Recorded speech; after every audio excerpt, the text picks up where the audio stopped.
ಚಿತ್ರದುರ್ಗದ ಭರಮಸಾಗರ ಡಿವಿಎಸ್ ಶಾಲೆ ಹಾಸ್ಟೆಲ್ನಲ್ಲಿ ಓರ್ವ ಹುಡುಗ ಆತ್ಮಹತ್ಯೆ ಮಾಡ್ಕೊಳ್ತಾನೆ. ತಂದೆ ತಾಯಿಗೆ ಗೊತ್ತೇ ಆಗೋದಿಲ್ಲ ಆತ ಯಾಕೆ ಆತ್ಮಹತ್ಯೆ ಮಾಡ್ಕೊಂಡಿದ್ದಾನೆ ಅಂತ. ಕೊನೆಗೆ ಈಗ ಗೊತ್ತಾಗ್ತಾ ಇದೆ ಹಾಸ್ಟೆಲ್ನ ಸಹಪಾಠಿಗಳ ಕಿರುಕುಳಕ್ಕೆ ಬೇಸತ್ತು ಆ ವಿದ್ಯಾರ್ಥಿ ಆತ್ಮಹತ್ಯೆ ಮಾಡ್ಕೊಂಡ ಅಂತ.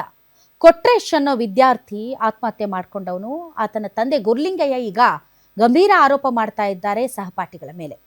ತಡರಾತ್ರಿ ಕೊಟ್ರೇಶನಿಗೆ ಚಪ್ಪಲಿಯಿಂದ ಹೊಡೆದ್ರಂತೆ ಸಹಪಾಠಿಗಳು. ಎದಕ್ಕೆ ಬೇಕ್ರಿ ನಿಮಗೆ? ಓದಾಕ್ ಹೋಗಿರ್ತೀರಿ, ತಣ್ಣಗೆ ಓದ್ಬೇಕು ತಾನೆ, ಚಪ್ಪಲಿಯಿಂದ ಹೊಡೆಯೋದು ಎದಕ್ಕೆ ಬೇಕಾಗಿತ್ತು? ಏನು ನಡೀತಾವೆ ಈ ಹಾಸ್ಟೆಲ್ಗಳಲ್ಲಿ ಹೇಳಂಗೆ ಇಲ್ಲ. ಗೊತ್ತೇ ಆಗಲ್ಲ ಅಲ್ಲಿ ಏನು ನಡೆಯುತ್ತೆ ಅಂತ. ಹಾಸ್ಟೆಲಿಗೆ ಕೆಟ್ಟ ಹೆಸರು ಬರುತ್ತೆ ಅಂತ ಅಲ್ಲಿನ ಆಡಳಿತ ಮಂಡಳಿ ಇಂತಹ ಹಲವಾರು ವಿಚಾರಗಳನ್ನ ಮುಚ್ಚಿಬಿಡ್ತವೆ, ಹೊರಗಡೆ ಬರೋಕ್ಕೆ ಬಿಡಲ್ಲ. ನಮ್ಮ ಕಾಲೇಜಿಗೆ, ನಮ್ಮ ಶಾಲೆಗೆ ಕೆಟ್ಟ ಹೆಸರು ಬರುತ್ತೆ, ಹಾಸ್ಟೆಲಿಗೆ ಕೆಟ್ಟ ಹೆಸರು ಬರುತ್ತೆ ಅಂತ. ಬಟ್ ಕೆಟ್ಟ ಹೆಸರು ಬರೋದು ಇಂಪಾರ್ಟೆಂಟ್ ಅಲ್ಲ, ಅಲ್ಲಿರುವಂಥ ವ್ಯವಸ್ಥೆ ಸರಿಪಡಿಸಿ, ಅಲ್ಲಿರುವಂಥ ವಿದ್ಯಾರ್ಥಿಗಳ ನಡವಳಿಕೆ, ವಿದ್ಯಾರ್ಥಿಗಳು ಯಾವ ರೀತಿ ಸಹಪಾಠಿಗಳ ಜೊತೆಗೆ ನಡ್ಕೊಳ್ತಾರೆ, ಯಾರು ಈ ರೀತಿ ಹಾಸ್ಟೆಲ್ನಲ್ಲಿ ಒಂದು ಕೆಟ್ಟ ಸಂಪ್ರದಾಯವನ್ನು ರೂಢಿ ಮಾಡ್ಕೊಂಡಿದ್ದಾರೆ ಅಂಥವ್ರನ್ನೆಲ್ಲ ಕಿಕ್ಔಟ್ ಮಾಡಿ.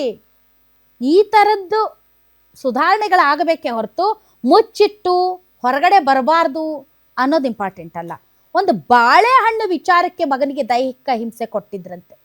ಒಂದು ಬಾಳೆಹಣ್ಣು ವಿಚಾರಕ್ಕೆ ಊಟಕ್ಕೆ ನಡೆಯುತ್ತೆ, ಬುಕ್ಸ್